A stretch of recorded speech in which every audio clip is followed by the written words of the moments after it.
All right, ladies and gentlemen, welcome back to the channel again, man. Thank y'all so much for coming over, man. Look, it is some evil people in this world. We know this. When I was growing up, I remember my grandparents going to church, I think at least 3 times a week.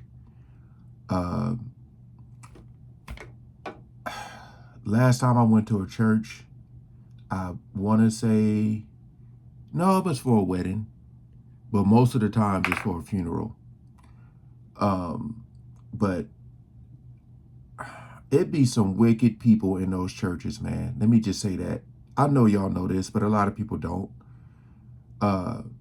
Got this video here. It says, church leaders arrested in multi-million-dollar conspiracy after FBI raids.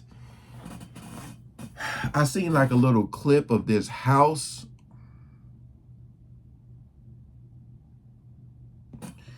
We ain't gonna waste no more time. Let's jump right into it. 2 church leaders with ties to Tampa are facing federal charges tonight. They're at the center of what investigators are calling a multi-million-dollar conspiracy involving money laundering, forced labor, and abuse. This follows multiple FBI raids this morning and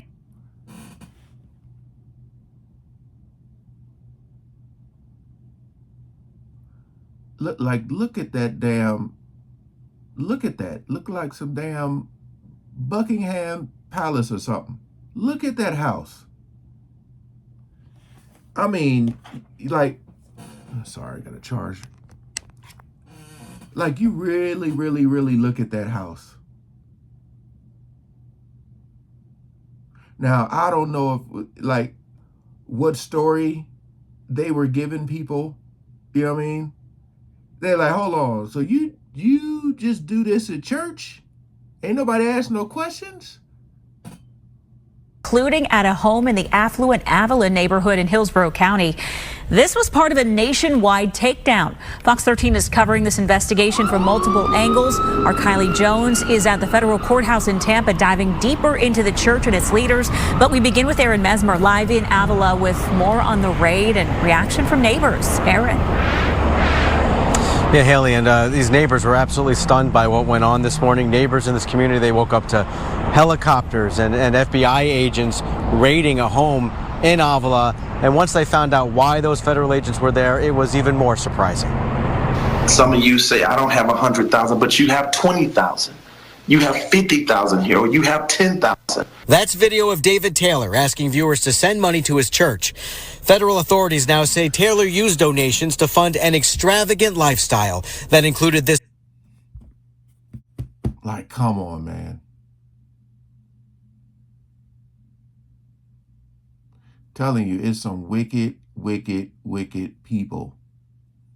That's why it's like I don't be trusting these churches, man. I don't. At all. Like, really look at that, man. And people be like struggling, you know, and they come around with that damn offering bucket or bowl, and you down to your last whatevers, and you over here putting that money in that thing, and look at that. Sheesh. Massive mansion in Tampa's affluent Avila community. FBI agents raided the home Wednesday morning. It's very surprising to hear that type of thing was going on, again, right in your backyard. It's unclear what authorities took from the home. This view from Skyfox shows several cars lined up with gift bows on top. Neighbors say the 10-bedroom, 10.5 bathroom, 28,000 square foot mansion is one of the largest in Avila. Because it was like, how could a pastor afford to live in a house like that? According to the 23-page federal indictment, this house is one of several properties throughout the country purchased by Taylor's Kingdom of God Global Church. He's the pastor and referred to himself as an apostle, according to court documents. The indictment alleges Taylor recruited people to work at call centers, referring to them as armor bearers. Investigators say they were his, quote, personal servants who fulfilled Taylor's demands around the clock. Boy, that mugshot.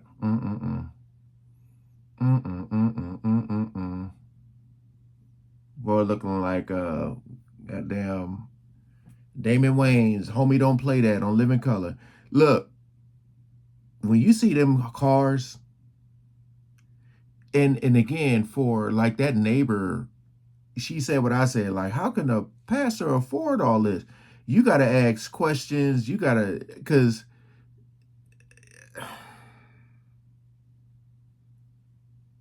it's really sad, man. It's really sad that people be scamming like that, man.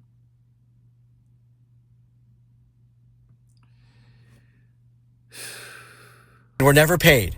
Taylor and Executive Director Michelle Brannon are accused of controlling nearly every aspect of the workers' lives, cutting them off from family and forcing them to take contraceptives. Advocates say it's a devastating situation. And you really had every aspect. You had individuals who were, brought to a facility that they couldn't leave. They weren't being paid.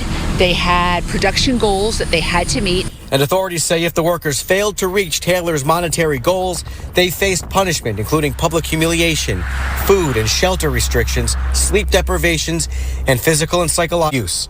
The Crisis Center of Tampa Bay's CEO says these victims will likely face a long recovery.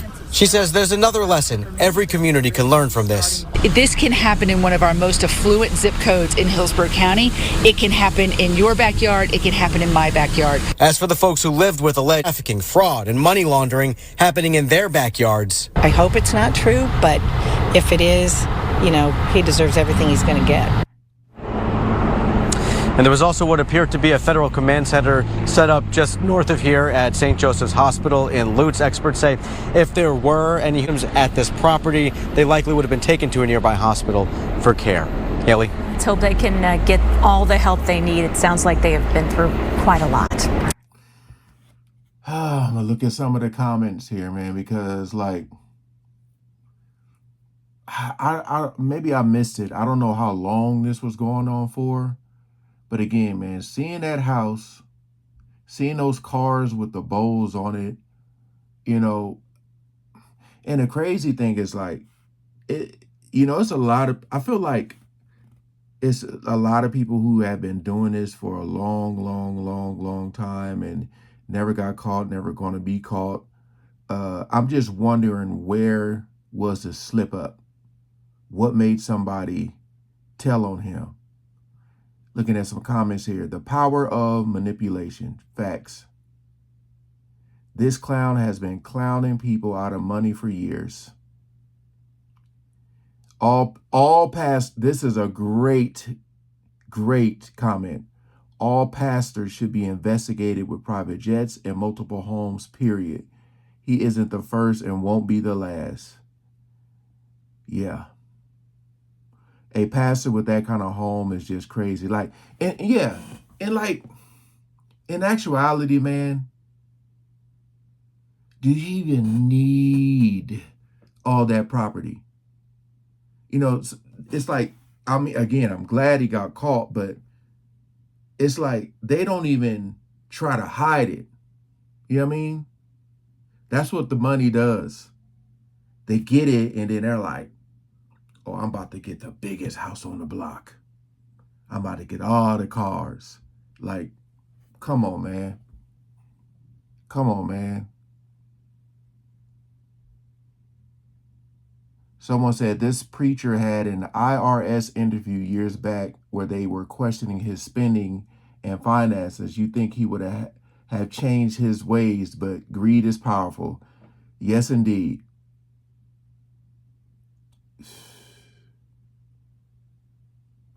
Not a true church. Let's call it a cult. The love of money is the root of all evil.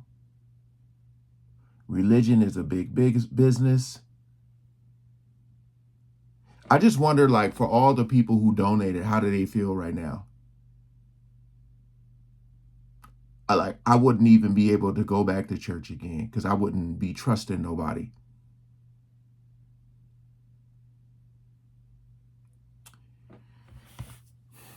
Like, share, comment below, man. What y'all think about this video? Because, again, it's a lot of people doing this right now. A lot of people. A lot have been caught, and some of them are still thriving in this scamming world, man, and will continue to thrive because people will be so gullible. And